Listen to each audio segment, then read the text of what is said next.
When a severe frost descended in the night, Lara breathed her last on the forested hilltop, giving birth to a tiny daughter whom she protected with the remains of the warmth still flickering within her. And though she was surrounded by the blizzard, the night, and the winter, spring suddenly bloomed on the hilltop and fenweed flowers blossomed.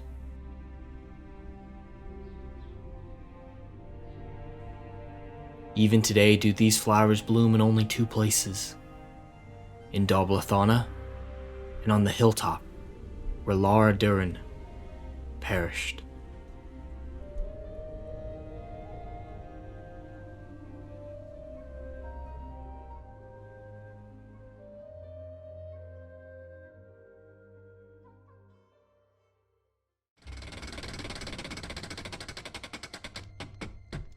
The death of Lara Dorren, 1142 after resurrection. The histories of every world, even the continent, are rife with tragedies of love's loss and lives ended too soon. Yet few tragedies sting with a bite like unto that of the tragedy of Lara Dorren. This Ein princess was born in Ternalia, but her life was not filled with the customary leisure afforded to the princesses of the Ein. For Lara's birth and her life were but the byproduct of the elder blood-selected breeding experiments begun among the Ein by her father, King Oberon, upon seeing the devolution of the Ein. Motives may have been fear, and actions may have been vile, yet they birthed the most potent form of the elder blood seen in an age within the young Princess Lara. While little is known of her childhood, experiments were likely done upon her to test her elder blood capabilities, resulting in the more potent elder blood gene that she possessed.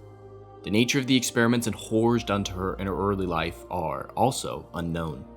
However, any genetic manipulation in this era was the byproduct of horrors beyond imagination. Despite this, Lara was given an incredible education, her skill in magic and history reaching skills due the prestigious title of Ein Shinvirn. Once Lara reached maturity, she was promised to the powerful sage Avallac'h in hopes that their offspring would manifest a stronger form of the elder blood gene. Their planned marriage may have been the byproduct of royal decree, nevertheless their relationship managed to produce love, despite everything. Avallac'h adored Lara, willing to go to any lengths to protect her and her eventual descendant Ciri with everything that he had.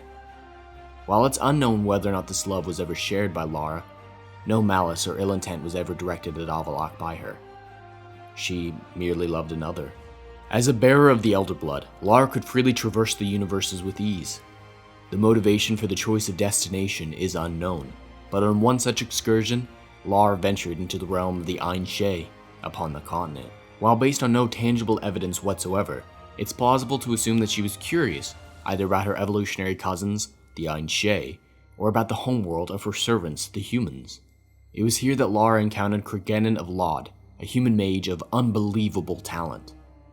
Their relationship soon turned to love and passion, and responsibility of race or lineage, cast aside for any chance to be together. While the Ein took no issue with their union, the humans took great offense to their coupling. It infuriated them. Both hiding from the wild hunt, likely sent to reclaim the princess, and from the humans that wished to end the abomination that was their affair, these two lovers fled.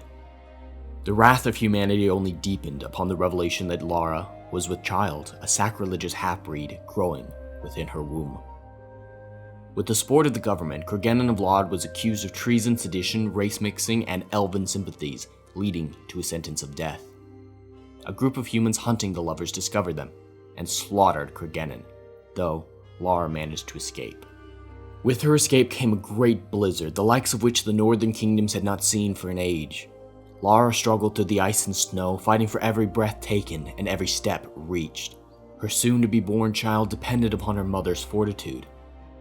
Before this beaten and harrowed mother could find shelter to safely birth her child into the world, the next generation called, demanding freedom. There upon a frosty hilltop near the Redanian capital of Tredagor, Lara's final labor began. Her final moments are described by the Elves as follows. When a severe frost descended in the night, Lara breathed her last on the forested hilltop, giving birth to a tiny daughter whom she protected with the remains of the warmth still flickering within her. And though she was surrounded by the blizzard, the night, and the winter, spring suddenly blossomed on the hilltop, and fenween flowers blossomed. Even today do those flowers bloom in only two places, in Dalblathana and on the hilltop where Lara Dorren perished.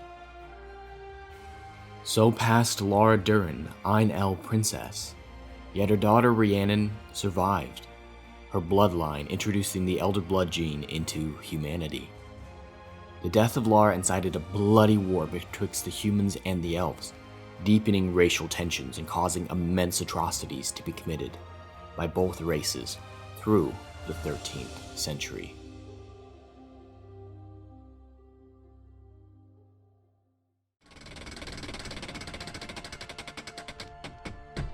Falka and Riannon, 1142 through 1176 after Resurrection.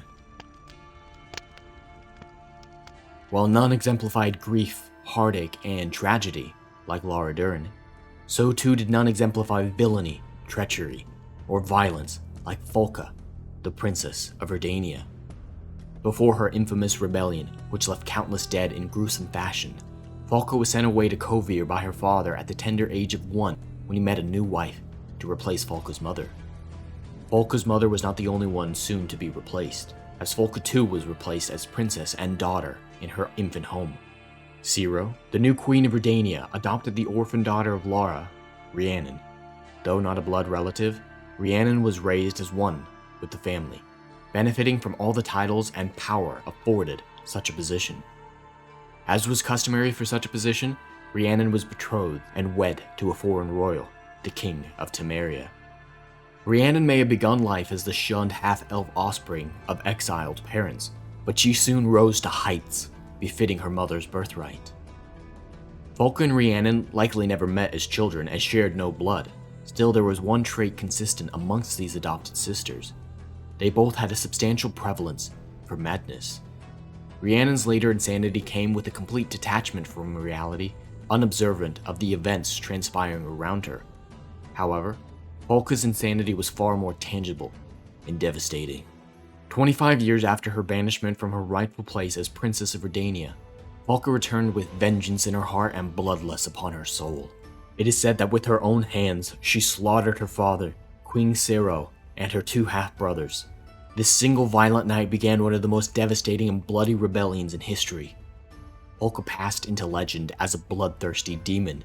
Her banners carried violent decrees such as death to kings, death to priests, nobility, gentry, and anybody well-to-do, and death to sorcerers. Some scholars believe this legend was an unfair moniker, alleging that it was more likely that Falka merely lost control of a mob. Regardless, her actions led to one of the bloodiest eras in human history.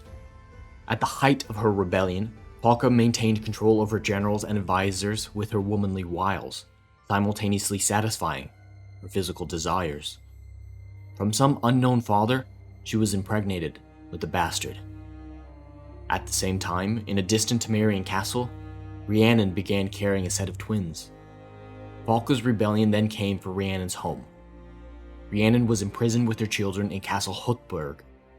With little inclination towards motherhood, Falka cast off her newborn child into the care of Riannon, famously declaring, "Only queens were worthy of the honor of being wet nurses to my bastards."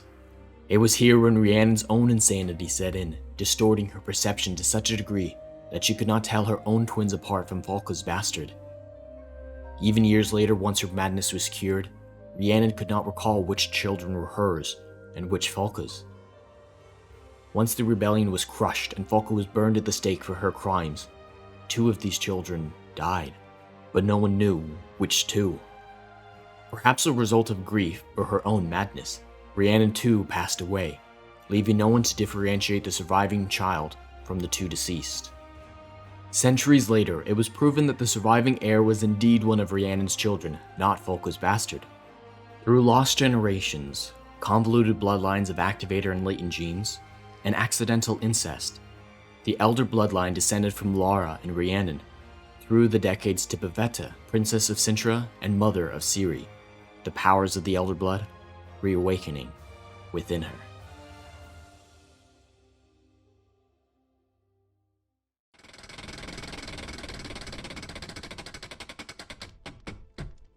the Witcher, the Swallow, and the Sorceress. So ends the prehistory of The Witcher, and so begins the tale of Geralt of Rivia, Cirilla of Sintra, and Yennefer of Vengerberg.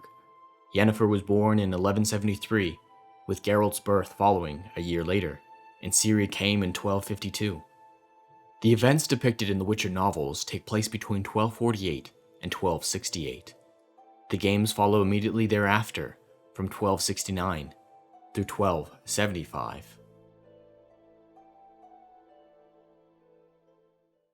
There is little hope that the coming Netflix prequel, Witcher Blood Origin, will follow this roadmap laid out for them in the Witcher histories and lore. Without a canonical conjunction of the spheres, and a notable difference between pre- and post-conjunction elves, the motivations for the Ein-El and the Wild Hunt will fall apart.